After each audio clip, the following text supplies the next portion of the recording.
Students, welcome again to this next video lecture. So we are discussing about the basic human rights, and this is the next part that we are going to study in the unit number 5. Okay, and today's content and topic for our discussion is non-government organizations. Non-government organizations in India and its roles. So this content we are going to study in this today's video lecture, and it is very useful that it will create awareness among us what are the functions of non-government organizations, and even we can become a member of non-government organizations who works for the welfare of the people, who works for the welfare of the people's problems. It works for the people's problems and tries to find out the solutions for the problems that is arised in the society, that is arised in the day-to-day life of the people. So let us go to study this content, that is NGOs in India and its roles. So in this introductory part, let us study the content which is mentioned here. So we know that human rights have to be claimed and exercised. Okay, human rights have to be claimed and exercised, and this is essential for man's self-respectful life. But in some situations, human rights pertaining to liberty, security, etc., cannot be exercised, and they are suppressed and violated. And for that, there are constitutional safeguards for the exercise and protection of human rights. It means that we are enjoying human rights, but somehow those human rights are violated. Okay, and for that means these human rights should not be violated. For that purpose, there are constitutional safeguards. Means there are some provisions done in in our constitution to protect the human rights. Again, it is the constitutional duty of the government to protect the human rights of people, and there are several national and state commissions for the purpose of protecting the human rights. And for this protection, there are several provisions. As I said before, there are several provisions. Means, for example, there are several commissions like State Human Rights Commission and National Human Rights Commission are formed to look after the uh, uh, to look after the or to take care of the basic human rights. Okay, but these commissions have certain limitations in the protection of human rights. Okay, and what are these limitations we may discuss in next video lecture. So right now we will study about the non-government organizations. So these non-government organizations work for the welfare of people, and these organizations also fight for the protection of human rights. There are hundreds of NGOs working at the national and international level for the cause of the protection of human rights, and we are mainly concerned with the study of some prominent NGOs in India that work for the protection of human rights. So, which are the examples of non-government organizations or NGOs? Okay, so we find some charitable trust, we find some rotary clubs. So these several institutions also work like an NGOs. Okay, so we may get these examples in next slides. So non-government organizations are voluntary organizations. These are not permanent. Hmm? These are the voluntary organizations. They are formed by people who want to work for the welfare of people in general, and the less privileged and helpless in particular. Okay, means those are underprivileged, those are helpless. For those people, these NGOs work. Okay, so the government, central or state, has its limitations in providing welfare measures like means of livelihood, education, and health services to people who need them. Okay, and for these purposes, means in the field of livelihood, education, health services, in these several sectors, non-government organizations work and provide their service. So what are the limitations? It is mentioned here: lack of funds, lack of manpower, public protest, and pressure from political parties are some of the problems faced by the government in providing welfare measures to people. Okay, so lack of funds, because of lack of funds, non-government organizations cannot work properly. Again, lack of manpower, public protest, and pressure, they cannot work properly. Sorry. So on the other hand, NGOs have better network of manpower.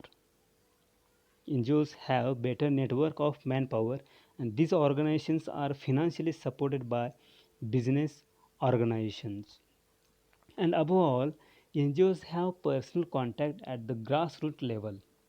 Like activists in these organizations have health relations or rapport with general public, and therefore they can serve people better than government officials in the fields like education, protection of human rights, health, child welfare, environment, protection, environmental protection, rehabilitation of displaced people.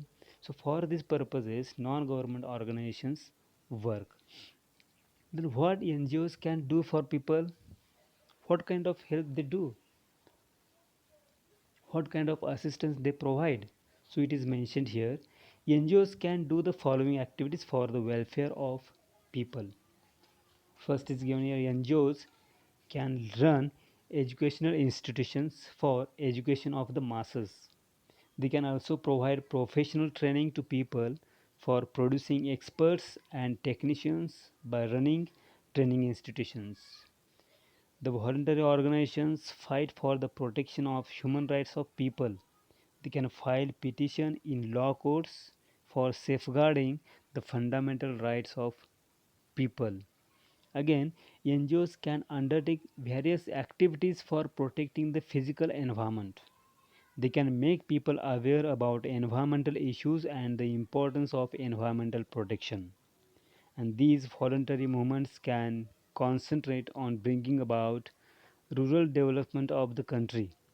And for this purpose, they can plan and undertake different activities that will lead to development in agriculture and its allied fields.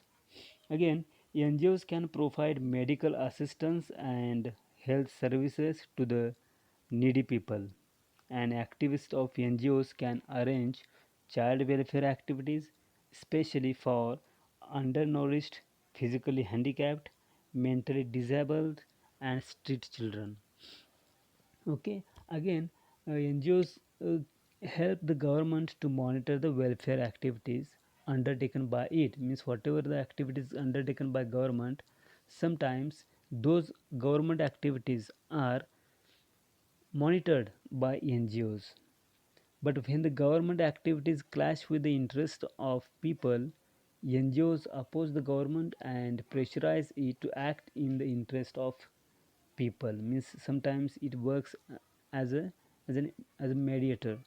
So thus these organizations work for the cause of people to help them to form favorable opinion about life, health, environmental, social, and political issues, because NGOs look towards everything from the point of common people. They are described as the eyes and ears of people. Sometimes NGOs are seen to be eyes and ears of people. Means in this way, these NGOs means deeply NGOs help the common people. They help for the welfare of the common people. They help for the welfare of needy persons. Okay, so the problems faced by NGOs are here. While offering selfless services to people, NGOs face the following problems. So those are mentioned here. NGOs find it very difficult in collecting the realistic information about the government plans, policies, and projects.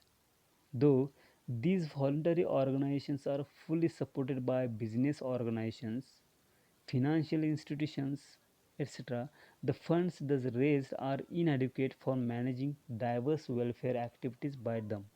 Sometimes the fund which is raised, it is inadequate. It doesn't sufficient sometimes for running some programs for the welfare of the people. And because of paucity of funds, NGOs find difficulty in getting the services of experts and technicians, and adequate infrastructures are not available to these voluntary organizations. And because of the involvement of people of diverse interest, NGOs find it rather difficult to define their objectives clearly. Means the members who are involved in the NGOs may have different opinions, and there may some have clashes among these members, and because of that a particular NGO cannot set their goals and targets or objectives clearly. Again, problems faced by NGOs. Next problem is that political interference. Okay, so it is not easy for these organizations to coordinate various activities undertaken by them, and NGOs cannot withstand the political interference in their day-to-day functioning. Okay, and in spite of all these difficulties, NGOs are working tirelessly for the cause of less privileged people. And here we are mainly concerned with knowing and evaluating the role of NGOs in protecting human rights such as civil, political, economic, socio-cultural rights, rights of disadvantaged persons, right to development, and environmental rights. Okay, so these are the several faced by the NGOs we have seen in previous slides, and just we are going to move forward to look after the role of some prominent NGOs in India in the protection of human rights. So what is the role of NGOs in protecting the human rights in our reference of Indian uh, Indian era, or we may say Indian area, okay, or Indian context. So the Constitution of India has given some fundamental rights to the people of India, and these rights have to claimed and enjoyed by everyone. So our Constitution has given a fundamental rights, which includes our basic human rights, and these are enjoyed by every people of India. Okay, so again these basic human rights have to be protected against their violations. If there are a violation of our basic human rights, our fundamental rights help us to protect it. And if it is not protected by uh, civilians or by administration or by government, then NGOs help us to protect our basic human rights. So these are several national and state human rights commissions to protect the constitutional rights of people. So state human SHRC and NHRC help us to cover or to uh, give safeguards to our basic human rights. Okay, if it is not followed by the government or another agencies.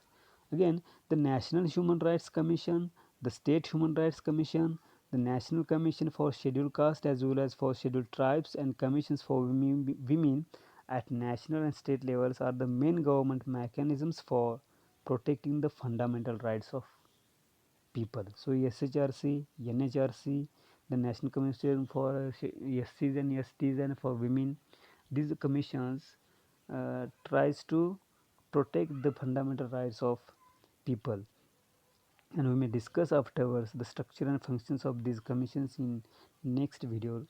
Okay, so in this chapter let us concentrate on the study of work of some prominent NGOs in India at the national level, and the People's Union for Civil Liberties, the Chipko movement, and the Narmada Bachao Andolan are the most active NGOs in India. So there are their role in the protection of human rights is as follows. It is mentioned as follows. Let us see one by one. So PUCL is one of the organizations. Its a full form is CIR, People's Union for Civil Liberties, PUCL. So this is a Delhi-based NGO, and at the outset, it is necessary to know the situation in which the PUCL was founded. and it was founded in 1976 by Jayaprakash Narayan, the great Gandhian leader. Okay, and in the beginning he formed a national group named Citizens for Democracy (CFD) in 1974, along with similar groups in Delhi, Madras, Mumbai, and Calcutta for opposing the autocratic functioning of the government of India. Later on, emergency was declared by the government. During the emergency, fundamental rights and civil liberties of people were suppressed. Again, the National Security Act was passed in 1980, and this is a repressive law which introduced preventive detention of people under the pretext of national security. And in a response to this act, the POCL was revitalized in 1980. Okay, this POCL was founded in 1976. Okay, and it is revitalized in 1980, and it insisted that the civil liberties of people must be protected at any cost. It also pledged to work against any type of discrimination that encroaches civil liberties of the weaker sections of society like children, women, etc. So there is another Delhi-based NGO, that is PUDR. It is known as People's Union for Democratic Rights, and this organization positively states that the underprivileged people have right to organize themselves and to agitate or revolt for bringing about total change in the socio-economic and political system if it doesn't ensure solutions to their problems. And these organizations also filed a case in the Supreme Court for protecting the economic rights of Asian workers. They were paid less than minimum wages. The court declared that it amounts to forced labor, and it also violates the Article 23 of the Constitution of India, and thus the justice was done to the Asiad workers. Means it is the example of PUDR, in what way that PUDR functioned well in this problem. Again, this both the PUCL and PUDR are fighting together for the protection of human rights of people. The former means PUCL. PUCL concentrates on the protection of civil liberties, while the latter fights for giving socio-economic justice to people. Okay, so the movements that we have mentioned before, that is Chipko movement, Narmada Bachao Andolan, these are the several NGOs in India. So let us see the function of NGO in India, that is that of the Chipko movement. Okay, so we will discuss these